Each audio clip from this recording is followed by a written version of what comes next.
नमस्कार दोस्तों, स्वागत है आपका मेरे YouTube चैनल हिंदी कथा कहानियाँ और हिंदी कथा साहित्य संचन में, जिसमें अभी मैं आपके लिए मुंशी प्रेमचंद जी द्वारा लिखी हुई कहानियों की श्रृंखला लेकर हाजिर हूँ। और आज जो कहानी मैं आपके सामने लेकर आई हूँ उसका नाम है प्रेम सूत्र। संसार में कुछ ऐसे मनुष्य भी होते हैं जिन्हें दूसरों के मुख से अपनी स्त्री की सौंदर्य प्रशंसा सुनकर उतना ही आनंद होता है जितनी अपनी कीर्ति की चर्चा सुनकर।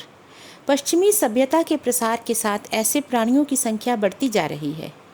पशुपति नाथ वर्मा इन्हीं लोगों में से थे। जब लोग उनकी परम सुंदरी स्त्री की तारीफ करते और कहते, ओहो कितनी अनुपम रूप राशि है, कितना अलौकिक सौंदर्य है, तब वर्मा जी मारे खुशी और गर्व के फूल उठते थे। संध्या का समय था, मोटर तैयार खड़ी थी। वर्मा जी सैर करने जा रहे थे, किंतु प्रभा जाने को उत्सुक ही नहीं मालूम होती थी। वह एक कुर्सी पर बैठी हुई कोई उपन्यास पढ़ रही थी। वर्मा जी ने कहा, तुम तो अभी तक बैठी पढ़ रही हो। इस पर उसने कहा, मेरा तो इस समय जाने का जी नहीं चाहता। तो वर्मा जी ने कहा, नहीं प्रिय, इस समय तुम्हारा न चलना सितम हो जाएगा। मैं चाहता हूँ कि तुम्हारी इस मधुर छवि को घर के बाहर भी लोग देखें। इस पर वह बोली, जी नहीं, मुझे यह लालसा नहीं है। मेरे रूप की शोभा केवल तुम्हारे लिए है और तुम्ही को दिखाना चाहती हूँ। इस पर वर्मा जी ने कहा, नहीं, मैं इतना स्वार्थांध नहीं हूँ। जब तुम सैर करने निकलो, मैं लोगों से ये सुनना चाहता हूँ कि कितनी मनोहर छवि है, पशुपति कितना भाग्यशाली पुरुष है। इस पर उनकी पत्नी ने कहा, तुम चाहो, मैं नहीं चाहती, तो इसी बात पर आज मैं कहीं नहीं जाऊंगी। तुम भी मत जाओ ना, हम दोनों अपने ही बाग में टहलेंगे। तुम होज के किनारे हरी घास पर लेट जाना, मैं तुम्हें वीणा सुनाऊंगी, तुम्हारे लिए फूलों के हार बनाऊंगी, चांदनी में तुम्हारे साथ आँख मिचौनी खेलूंगी। इस पर वर्मा जी ने कहा, नहीं नहीं प्रभा, आज हमें अवश्य चलना पड़ेगा। तुम कृष्णा से आज मिलने का वादा करके आई हो। वह बैठी हमारा रास्ता देख रही होगी और हमारे ना जाने से उसे कितना दुख होगा। हाय, वही कृष्णा, बार बार वही कृष्णा। पति के मुख से नित्य यह नाम चिंगारी की भांति उड़कर प्रभा को जलाकर भस्म कर देता था। प्रभा को अब मालूम हुआ कि आज ये बाहर जाने के लिए क्यों इतने उत्सुक हैं। इसीलिए आज इन्होंने मुझसे केशों को संवारने के लिए इतना आग्रह किया था। वह सारी तैयारी इसी कुल्टा कृष्णा से मिलने के लिए थी। उसने दृढ़ स्वर में कहा, तुम्हें जाना हो तो जाओ, मैं न जाऊंगी। इस पर वर्मा जी ने कहा, अच्छी बात है, मैं ही चला जाऊंगा। पशुपति के जाने के बाद प्रभा को ऐसा जान पड़ा कि वह वाटिका उसे काटने दौड़ रही है। ईर्ष्या की ज्वाला से उसका कोमल शरीर, हृदय भस्म होने लगा। वे वहाँ कृष्णा के साथ बैठे विहार कर रहे होंगे, उस नागिन के से केश वाली कृष्णा के साथ, जिसकी आंखों में घातक विष भरा है। मर्दों की बुद्धि क्यों इतनी स्थूल होती है? इन्हें कृष्णा की चटक मटक ने क्यों इतना मोहित कर लिया है? उसके मुख से तो मेरे पैर का तलवा कहीं सुंदर है। हाँ, मैं एक बच्चे की माँ हूँ और वह नवयौवना है। जरा देखना चाहिए उनमें क्या बातें हो रही हैं। यह सोचकर वह अपनी सास के पास आकर बोली, अम्मा, इस समय अकेले जी घबराता है, चलिए घूम आवें। सास बहू पर प्राण देती थी, चलने पर राजी हो गई। गाड़ी तैयार कराकर दोनों घूमने निकली। प्रभा का श्रृंगार देखकर भ्रम हो सकता था कि वह बहुत प्रसन्न है, किंतु उसके अंतस्थल में एक भीषण ज्वाला दहक रही थी। उसे छिपाने के लिए वह मीठे स्वर में एक गीत गाती जा रही थी। गाड़ी एक सुरमय उपवन में उड़ी जा रही थी। सड़कों के दोनों ओर विशाल वृक्षों की सुखद छाया पड़ रही थी। गाड़ी के कीमती घोड़े गर्व से पूंछ और सिर उठाए टप टप करते जा रहे थे। आहा, वह सामने कृष्णा का बंगला आ गया, जिसके चारों ओर गुलाब की बेल लगी हुई थी। उसके फूल उस समय निर्दय कांटों की भांति प्रभा के हृदय में चुभने लगे। उसने उड़ती हुई निगाह से बंगले की ओर ताका। पशुपति का पता न था। हाँ, कृष्णा और उसकी बहन माया बगीचे में विचर रही थी। गाड़ी बंगले के सामने से निकल ही चुकी थी कि दोनों बहनों ने प्रभा को पुकारा। एक क्षण में दोनों बालिकाएं हिरनियों की भांति उछलती कूदती फाटक की ओर दौड़ी। गाड़ी रुक गई। कृष्णा ने हंसकर सास से कहा, अम्मा जी, आज आप प्रभा को एक आध घंटे के लिए हमारे पास छोड़ जाइए। आप इधर से लौटें तो इन्हें लेती जाइएगा। यह कहकर दोनों ने प्रभा को गाड़ी से बाहर खींच लिया। सास कैसे इनकार करती। जब गाड़ी चली गई तब दोनों बहनों ने प्रभा को बगीचे में एक बेंच पर जा बिठाया। प्रभा को इन दोनों के साथ बातें करते हुए बड़ी झिझक हो रही थी। वह उनसे हंसकर बोलना चाहती थी, लेकिन किसी बात से मन के भाव प्रकट नहीं करना चाहती थी, किंतु हृदय उनसे खिंचा ही रहा। कृष्णा ने प्रभा की साड़ी पर एक तीव्र दृष्टि डालकर कहा, बहन, ये साड़ी अभी ली है? इसका गुलाबी रंग तो तुम पर नहीं खिलता, कोई और रंग लिया होता। इस पर प्रभा ने कहा, उनकी पसंद है, मैं क्या करती। दोनों बहनें ठट्ठा मारकर हंस पड़ी। फिर माया ने कहा, उन महाशय की रुचि का क्या कहना, सारी दुनिया से निराली है। अभी इधर से गए हैं, सिर पर इससे भी अधिक लाल पगड़ी थी।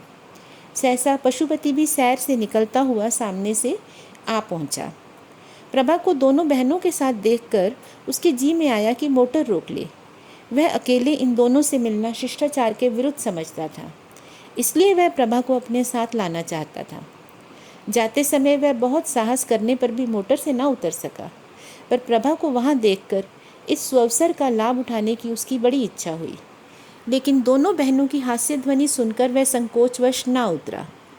थोड़ी देर तक तीनों रमणियाँ चुपचाप बैठी रहीं। तब कृष्णा बोली, पशुपति बाबू यहाँ आना चाहते हैं, पर शर्म के मारे नहीं आए। मेरा विचार है कि संबंधियों को आपस में इतना संकोच न करना चाहिए। समाज का यह नियम कम से कम मुझे तो बुरा मालूम होता है। तुम्हारा क्या विचार है प्रभा? प्रभा ने व्यंग्य भाव से कहा, यह समाज का अन्याय है। प्रभा इस समय भूमि की ओर ताक रही थी, पर उसकी आंखों से ऐसा तिरस्कार निकल रहा था जिसने दोनों बहनों के परिहास को लज्जा सूचक मौन में परिवर्तन कर दिया। उसकी आंखों से एक चिंगारी सी निकली जिसने दोनों युवतियों के आमोद प्रमोद और उसको वृत्ति को जला डाला जो प्रभा के पति प्राणय हृदय को बेध रही थी, उस हृदय को जिसमें अपने पति के सिवा और किसी की जगह न थी। माया ने जब देखा कि प्रभा इस वक्त क्रोध से भरी बैठी है, तब बेंच से उठ खड़ी हुई और बोली, आओ बहन, जरा टहलें। यहाँ बैठे रहने से तो टहलना ही अच्छा है। प्रभा ज्यों की त्यों बैठी रही। तब वे दोनों बहनें बाग में टहलने लगीं। उस वक्त प्रभा का ध्यान उन दोनों के वस्त्राभूषणों की तरफ गया। माया बंगाल की गुलाबी रेशमी की महीन साड़ी पहने हुए थी, जिसमें ना जाने कितनी चुन्नटें पड़ी हुई थीं। उसके हाथ में एक रेशमी छतरी थी, जिसे उसने सूर्य की अमिट किरणों से बचने के लिए खोल लिया था। कृष्णा के वस्त्र भी वैसे ही थे। हाँ, उसकी साड़ी पीले रंग की थी और उसके घूंघर वाले बाल साड़ी से निकलकर माथे और गालों पर लहरा रहे थे। प्रभा ने एक ही निगाह से ताड़ लिया कि इन दोनों युवतियों में से किसी को उसके पति से प्रेम नहीं है। केवल आमोद लिप्सा के वशीभूत होकर वह स्वयं बदनाम होंगी और उसके सरल हृदय पति को भी बदनाम कर देंगी। उसने ठान लिया, मैं अपने भ्रमर को इन विषाक्त पुष्पों से बचाऊंगी और चाहे जो कुछ हो उसे इनके ऊपर ना मंडराने दूंगी, क्योंकि यहाँ केवल रूप का बास है, रस का नाम नहीं है। प्रभा अपने घर लौटते हुए उस कमरे में गई जहाँ उसकी लड़की शांति अपनी दाई की गोद में खेल रही थी। अपनी नन्ही जीती जागती गुड़िया की सूरत देखते ही प्रभा की आंखें सजल हो गईं। उसे मातृ स्नेह से विभोर होकर बालिका को देखा और उसे गोद में उठा लिया, मानो किसी भयंकर पशु से उसकी रक्षा कर रही हो। इस दुस्सह वेदना की दशा में उसके मुंह से यह शब्द निकल गए, बच्ची, तेरे बाप को लोग मुझसे छीनना चाहते हैं। हाय, तू क्या अनाथ हो जाएगी। नहीं नहीं, अगर मेरा बस चलेगा मैं इन निर्बल हाथों से उन्हें बचाऊंगी। आज से प्रभा विषादमय भावनाओं में मग्न रहने लगी। आने वाली विपत्ति की कल्पना करके कभी कभी भयातुर होकर चिल्ला पड़ती। उसकी आंखों में उस विपत्ति की तस्वीर खिंच जाती जो उसकी ओर कदम बढ़ाए चले आती थी। पर उस बालिका की तोतली बातें, उसकी आंखों की निशंक ज्योति प्रभा के विकल हृदय को शांत कर देती। वह लड़की को गोद में उठा लेती और मधुर हास्य छवि जो बालिका के पतले पतले गुलाबी होंठों पर खेलती थी, प्रभा की सारी शंकाओं और बाधाओं को छिन्न भिन्न कर देती। उन विश्वासमय नेत्रों में आशा का प्रकाश उसे आश्वस्त कर देता। हाँ अभागिनी प्रभा, तू क्या जानती है क्या होने वाला है। ग्रीष्मकाल की चांदनी रात थी। सप्तमी का चांद प्रकृति पर अपना मंद शीतल प्रकाश डाल रहा था। पशुपति मौलसिरी की एक डाली हाथ से पकड़े और तने से चिपटा हुआ माया के कमरे की ओर टकटकी लगाए ताक रहा था। कमरे का दरवाज़ा खुला हुआ था और शांत निशा में रेशमी साड़ियों की सरसराहट के साथ दो रमणियों की मधुर हास्य ध्वनि मिलकर पशुपति के कानों तक पहुँचते पहुँचते आकाश में विलीन हो जाती थी। एकाएक दोनों बहनें कमरे से निकली और उसी ओर चली जहाँ पशुपति खड़ा था। जब दोनों उस वृक्ष के पास पहुंची तब पशुपति की परछाई देखकर कृष्णा चौंक पड़ी और बोली, है बहन, ये क्या है? पशुपति वृक्ष के नीचे से आकर सामने खड़ा हो गया। कृष्णा उन्हें पहचान गई और कठोर स्वर में बोली, आप यहाँ क्या करते हैं? बतलाइए, यहाँ आपका क्या काम है? बोलिए जल्दी। पशुपति की सिट्टी बिट्टी गुम हो गई। इस अवसर के लिए उसने जो प्रेम वाक्य रटे थे वे सब विस्मृत हो गए। सशंक होकर बोला, कुछ नहीं प्रिय, आज संध्या समय जब मैं आपके मकान के सामने से जा रहा था तब मैंने आपको अपनी बहन से कहते सुना कि आज रात को आप इस वृक्ष के नीचे बैठकर चांदनी का आनंद उठाएंगी। मैं भी कुछ आपसे कहने के लिए, आपके चरणों पर अपना सब कुछ समर्पित करने के लिए। अभी वह कह ही रहा था कि यह सुनते ही कृष्णा की आंखों में चंचल ज्वाला सी निकली और उसके होंठों पर व्यंग्यपूर्ण हास्य की झलक दिखाई दी। बोली, महाशय, आप तो आज एक विचित्र अभिनय करने लगे। कृपा करके पैरों से उठिए और जो कुछ कहना चाहते हैं जल्द कह डालिए, और जितने आंसू गिराने हैं 1 सेकंड में गिरा दीजिए। मैं रुक रुक कर और घिघिया कर बातें करने वालों को पसंद नहीं करती। और हाँ, जरा बातें और रोना धोना साथ साथ ना हो। कहिए, क्या कहना चाहते हैं? आप ना कहेंगे? चलिए, समय बीत गया, मैं जाती हूँ। कृष्णा वहाँ से चल दी। माया भी उसके पीछे पीछे चल दी।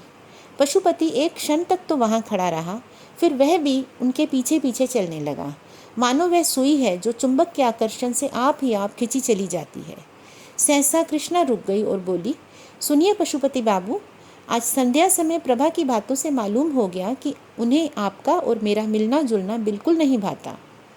पशुपति ने कहा, प्रभा की तो आप चर्चा ही छोड़ दीजिए। तो कृष्णा बोली, क्यों छोड़ दूं? क्या वह आपकी स्त्री नहीं है? आप इस समय उसे घर में अकेली छोड़कर मुझसे क्या कहने आए हैं? यही कि उसकी चर्चा न करूं? इस पर पशुपति नाथ बोले, जी नहीं, यह कहने के लिए कि अब यह विरहाग्नि नहीं सही जाती। कृष्णा ने ठट्ठा मारकर हंसते हुए कहा, आप तो इस कला में बहुत निपुण जान पड़ते हैं। प्रेम, समर्पण, विरहाग्नि, ये शब्द आपने कहाँ से सीखे? तो पशुपति बोले, कृष्णा, मुझे तुमसे इतना प्रेम है कि मैं पागल हो गया हूँ। इस पर कृष्णा बोली, तुम्हें प्रभा से क्यों प्रेम नहीं है? पशुपति बोला, मैं तो तुम्हारा उपासक हूँ। इस पर कृष्णा ने कहा, लेकिन यह क्यों भूल जाते हो कि तुम प्रभा के स्वामी हो? तो पशुपति ने कहा, तुम्हारा तो दास हूँ। इस पर कृष्णा बोली, मैं ऐसी बातें नहीं सुनना चाहती। तो पशुपति ने कहा, तुम्हें मेरी एक एक बात सुननी पड़ेगी। तुम जो चाहो वह करने को मैं तैयार हूँ। और कृष्णा बोली, अगर ये बातें कहीं वह सुन ले तो? पशुपति ने कहा, सुन ले तो सुन ले, मैं हर बात के लिए तैयार हूँ। मैं फिर कहता हूँ, अगर तुम्हारी मुझ पर कृपा दृष्टि ना हुई तो मैं मर जाऊँगा। इस पर कृष्णा ने कहा, तुम्हें यह बात करते समय अपनी पत्नी का ध्यान नहीं आता? तो पशुपति बोला, मैं उसका पति नहीं होना चाहता, मैं तो तुम्हारा दास होने के लिए बनाया गया हूँ। वह सुगंध जो इस समय तुम्हारी गुलाबी साड़ी से निकल रही है मेरी जान है। तुम्हारे ये छोटे छोटे पाँव मेरा प्राण है। तुम्हारी हंसी, तुम्हारी छवि, तुम्हारा एक एक अंग मेरे प्राण है। मैं केवल तुम्हारे लिए पैदा हुआ हूँ। तो कृष्णा ने कहा, भाई अब तो सुनते सुनते कान भर गए। यह व्याख्यान और गद्य काव्य सुनने के लिए मेरे पास समय नहीं है। आओ माया, मुझे तो सर्दी लग रही है, अंदर चलकर बैठें। यह निष्ठुर शब्द सुनकर पशुपति की आंखों के आगे अंधेरा छा गया, मगर अब भी उनका मन यही चाहता था कि कृष्णा के पैरों पर गिर पड़े और इससे भी करुण शब्दों में अपनी प्रेम कथा सुनाए। किंतु दोनों बहनें इतनी देर में अपने कमरे में पहुंच चुकी थीं और द्वार बंद कर लिया था। पशुपति के लिए निराश घर लौटने के सिवा कोई चारा न रह गया। कृष्णा अपने कमरे में जाकर थकी हुई सी एक कुर्सी पर बैठ गई और सोचने लगी, कहीं प्रभा ने सुन लिया तो बात का बतंगड़ हो जाएगा। सारे शहर में इसकी चर्चा होने लगेगी और हम कहीं मुंह दिखाने के लायक ना रहेंगे। यह सब एक जरा सी दिल लगी के कारण। पर पशुपति का प्रेम सच्चा है, इसमें संदेह नहीं। वह जो कुछ कहता है अंतःकरण से कहता है। अगर मैं इस वक्त जरा सा संकेत कर दूं तो वह प्रभा को भी छोड़ देगा। अपने आपे में नहीं है। जो कुछ कहूँ वह करने को तैयार है। लेकिन नहीं प्रभा, डरो मत, मैं तुम्हारा सर्वनाश न करूँगी। तुम मुझसे बहुत नीचे हो। यह मेरे अनुपम सौंदर्य के लिए गौरव की बात नहीं कि तुम जैसी रूप विहीना से बाजी मार ले जाऊं। अब आगे पशुपति, तुम्हारे भाग्य में जो कुछ लिखा था वह हो चुका। तुम्हारे ऊपर मुझे दया आती है, पर क्या किया जाए। एक खत पहले हाथ पड़ चुका था। ये दूसरा पत्र था जो प्रभा को अपने पतिदेव की कोट की जेब में से मिला। कैसा पत्र था! आह, इसे पढ़ते ही प्रभा की देह में एक ज्वाला सी उठने लगी। तो यूँ कहिए, ये अब कृष्णा के हो चुके। अब इसमें कोई संदेह नहीं रहा। अब मेरे जीने को धिक्कार है। जब जीवन में कोई सुख ही नहीं रहा तो क्यों इस बोझ को उतार कर फेंक न दूं। वही पशुपति जिसे कविता से लेश मात्र भी रुचि ना थी, अब कवि हो गया है और कृष्णों को छंदों में पत्र लिखता है। प्रभा ने अपने स्वामी को उधर से हटाने के लिए वह सब कुछ किया जो उससे हो सकता था, पर प्रेम का प्रवाह उसके रोके न रुका और आज उस प्रवाह तक उसके जीवन की नौका निराधार वहीं चली जा रही थी। इसमें संदेह नहीं कि प्रभा को अपने पति से सच्चा प्रेम था, लेकिन आत्मसमर्पण की तुष्टि आत्मसमर्पण से ही होती है। वह उपेक्षा और निष्ठुरता को सहन नहीं कर सकता। प्रभा के मन में विरोध के भाव जागृत होने लगे। उसका आत्माभिमान जागता रह गया। उसके मन में ना जाने कितने भीषण संकल्प होते, किंतु अपनी असमर्थता और दीनता पर वह आप ही आप रोने लगती।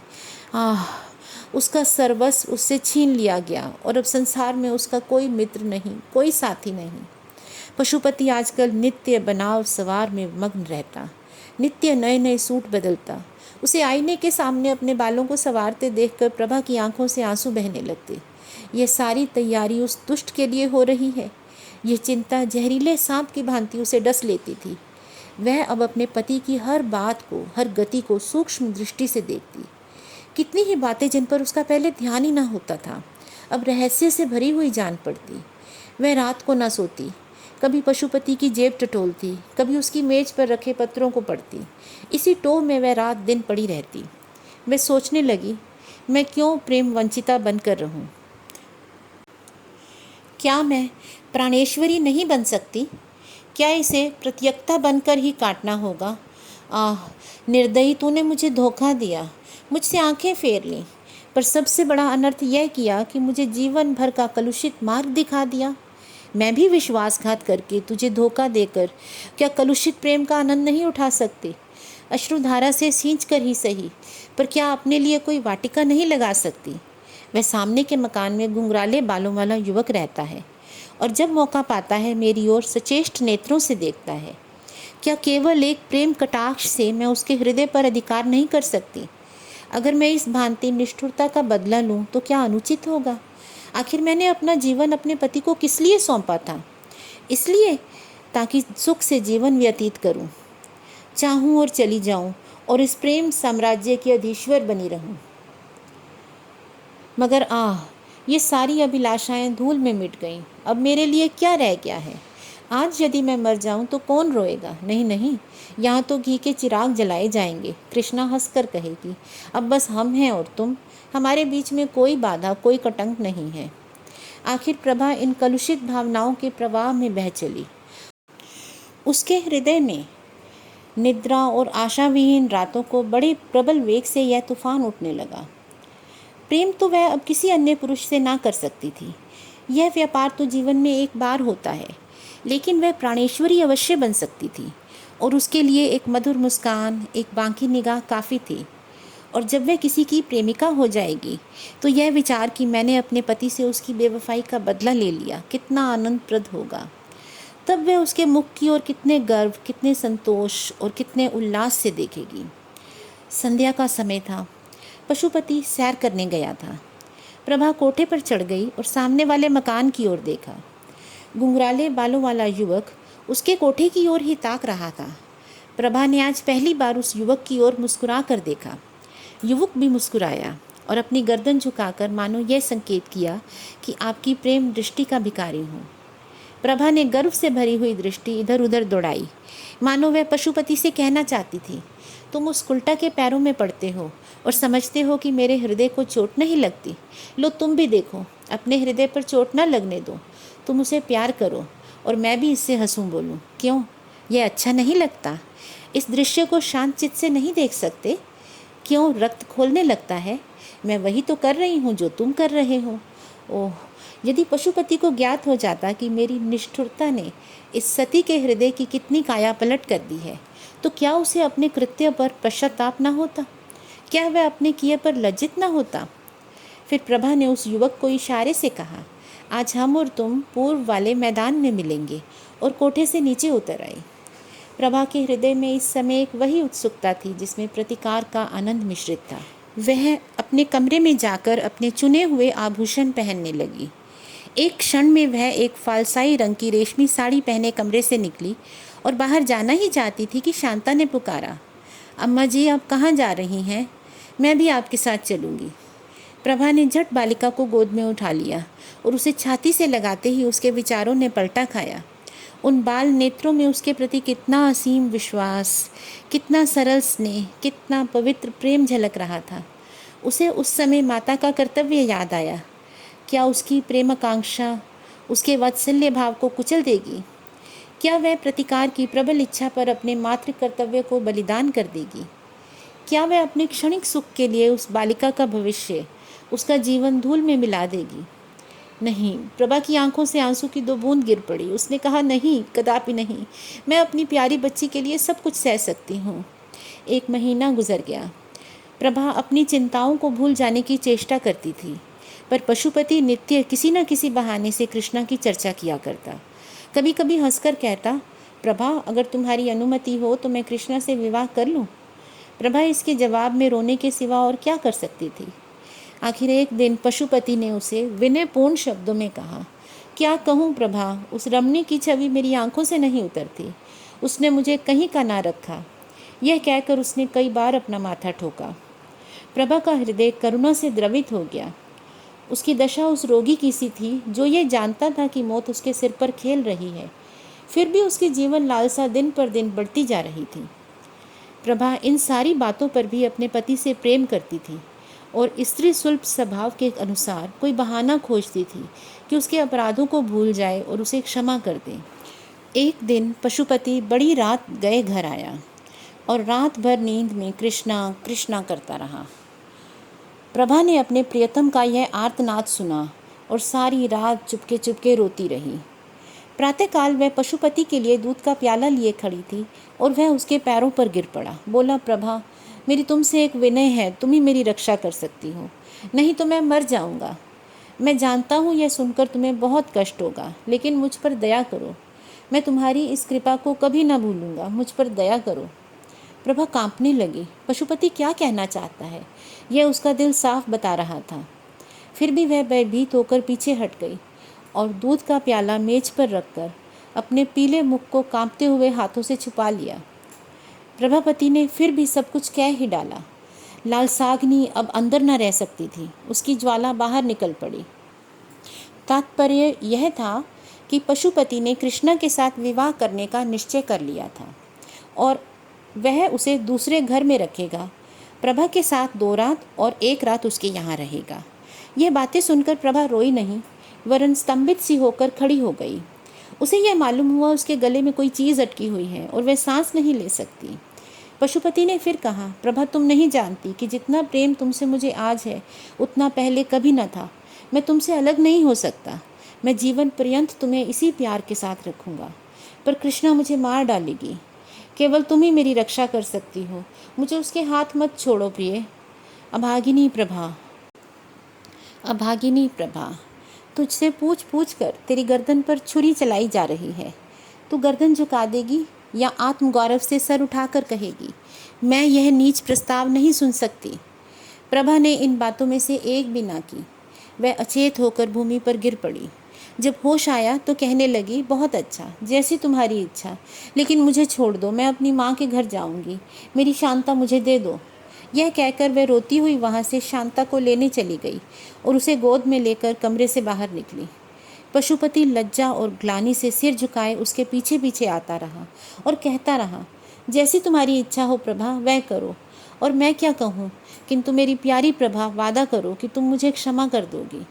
किंतु प्रभा ने उसको कोई जवाब न दिया और बराबर द्वार की ओर चलती रही। तब पशुपति ने आगे बढ़कर उसे पकड़ लिया।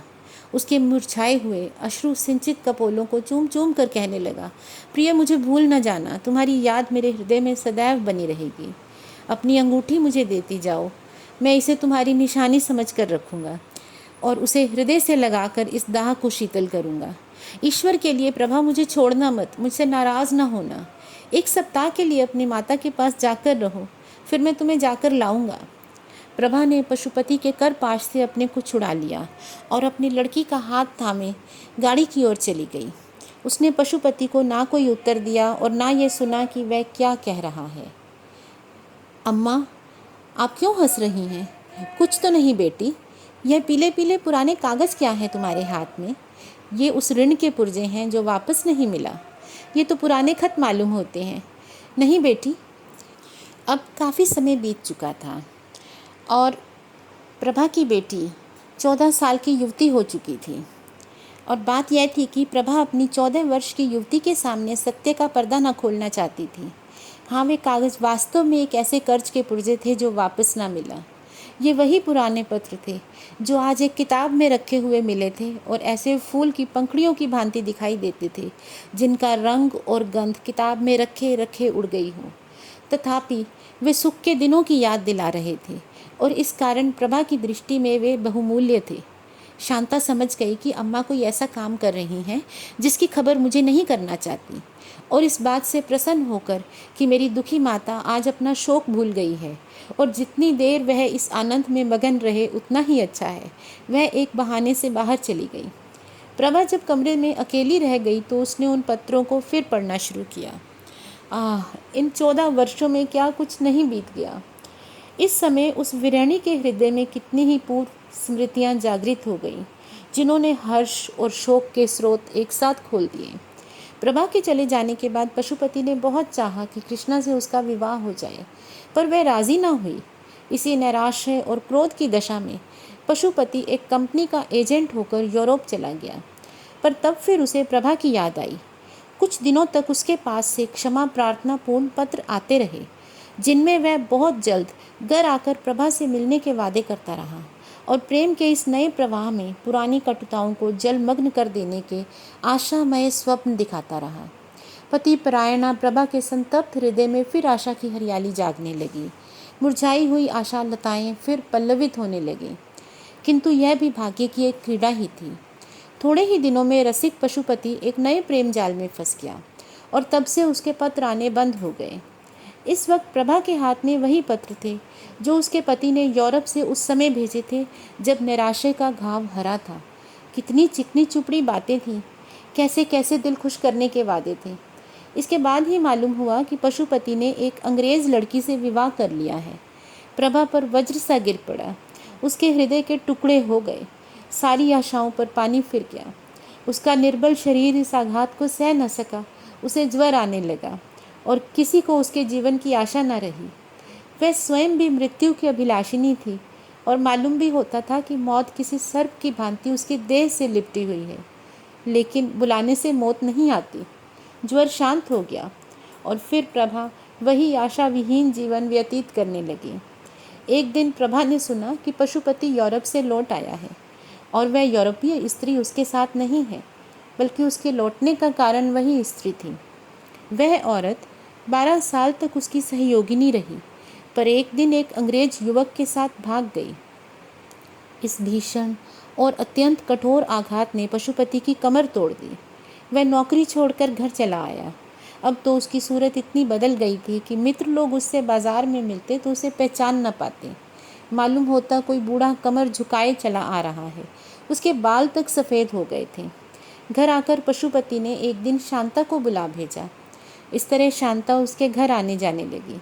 वह अपने पिता की दशा देखकर मन ही मन कुढ़ती थी।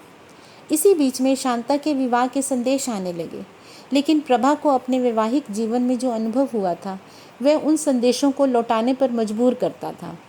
वह सोचती कहीं इस लड़की की भी वही गति ना हो जो मेरी हुई है। उसे ऐसा मालूम होता था यदि शांति का विवाह हो गया तो इस अंतिम अवस्था में भी मुझे चैन ना मिलेगा और मैं मरने के बाद भी पुत्री का शोक लेकर जाऊंगी। लेकिन अंत में एक ऐसे अच्छे घराने से संदेश आया कि प्रभा उसे ना कर सकी। घर बहुत ही संपन्न था, वर भी बहुत सुयोग्य। प्रभा को स्वीकार ही करना पड़ा, लेकिन पिता की अनुमति भी आवश्यक थी। प्रभा ने इस विषय में पशुपति को एक पत्र लिखा और शांता के ही हाथ में भेज दिया। जब शांता पत्र लेकर चली गई, तब प्रभा भोजन बनाने चली गई। भांति भांति की अमंगल कल्पनाएं उसके मन में आने लगी और चूल्हे से निकलते हुए धुएं में उसे एक चित्र सा दिखाई दिया कि शांता के पतले पतले होंठ सूखे हुए हैं और वे कांप रही है। जिस तरह प्रभा पतिगृह से आकर माता की गोद में गिर गई थी, उसी तरह शांता भी आकर माता की गोद में गिर पड़ी है। दूसरी तरफ पशुपति ने प्रभा का पत्र पढ़ा तो उसे चुप सी लग गई। उसने अपना सिगरेट जलाया और जोर जोर कश खींचने लगा। फिर वह उठ खड़ा हुआ और कमरे में टहलने लगा। कभी मूँछों को तावता, कभी दांतों को काटता और कभी खिचड़ी दाढ़ी को नीचे की ओर खींचता। सहसा वह शांता के पास आकर खड़ा हो गया और कांपते हुए स्वर में बोला, बेटी, जिस घर को तेरी माँ स्वीकार करती है, उसे मैं कैसे ना कर सकता हूँ। उसने बहुत सोच समझ कर हामी भरी होगी। ईश्वर करे तुम सदा सौभाग्यवती रहो। मुझे दुख है तो बस इतना कि जब तू अपने घर चली जाएगी, तब तेरी माता अकेली रह जाएगी। कोई उसके आंसू पोंछने वाला न रहेगा। कोई ऐसा उपाय सोच कि तेरी माता का क्लेश दूर हो और मैं भी इस तरह मारा मारा न फिरूं। ऐसा उपाय तू ही निकाल सकती है। संभव है, लज्जा और संकोच के कारण मैं अपने हृदय की बात तुझसे कभी न कह सकती, लेकिन अब तू जा रही है और मुझे संकोच का त्याग करने के सिवा कोई उपाय नहीं। तेरी माँ तुझे प्यार करती है और तेरा अनुरोध कभी न टालेगी। मेरी दशा जो तू अपनी आंखों से देख रही है, यही उनसे कह देना, जा तेरा सौभाग्य अमर हो। शांता रोती हुई पिता की छाती से लिपट गई और यह समय से पहले बूढ़ा हो जाने वाला मनुष्य अपनी दुर्वासनाओं का दंड भोगने के बाद पश्चाताप और ग्लानि के आंसू बहा बहा कर शांता की केश राशि को भिगोने लगा। पति परायणा प्रभा क्या शांता के अनुरोध को टाल सकती थी। इस प्रेम सूत्र ने दोनों भग्न हृदयों को सदैव के लिए मिला दिया। तो इस कहानी में दोस्तों हम ये देखते हैं कि जहाँ प्रभा ने जीवन भर अकेले रहकर अपनी पुत्री को बड़ा किया, उसे अच्छे संस्कार दिए, दूसरी तरफ उसने अपनी पुत्री का मन अपने पिता से कभी भी मैला न होने दिया था। उसने अपनी पुत्री को पिता से मिलने के जाने के लिए भी न रोका। और अंत में जब पशुपतिनाथ वापस आया तो वह समझ चुका था कि इधर उधर घूमकर उसने सिर्फ अपना ही नाश नहीं किया, बल्कि उसने अपनी पति परायणा प्रभा के हृदय पर भी बहुत चोट पहुंचाई है। तो वो आखिरी वक्त में उसका साथ देना चाहता था, हालांकि इसमें उसका अपना स्वार्थ था। वह जो दर दर भटकता था, जिसको अब ना खाने के कुछ था और ना रहने की कोई उसके पास अच्छे साधन थे, वह अब अपनी पत्नी के पास रहकर उसका साथ चाहता था।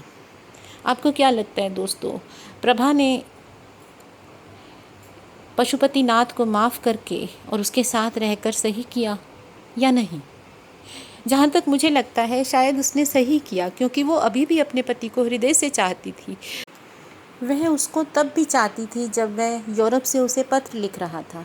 काश उसे तभी समझ आ जाती कि वह इधर उधर की वासनाओं में घिरकर अपने सच्चे प्रेम का त्याग न करे और वह प्रभा के पास आ जाए। धन्यवाद दोस्तों। जाने से पहले मैं आपसे फिर से रिक्वेस्ट करती हूँ कि अगर आपको ये कहानियाँ अच्छी लग रही हैं तो आप मेरे वीडियो को लाइक करें, शेयर करें और मेरे चैनल को सब्सक्राइब करें। इसी तरह की नई नई कहानियाँ सुनने के लिए आप मेरे चैनल पर वापस आ सकते हैं। धन्यवाद।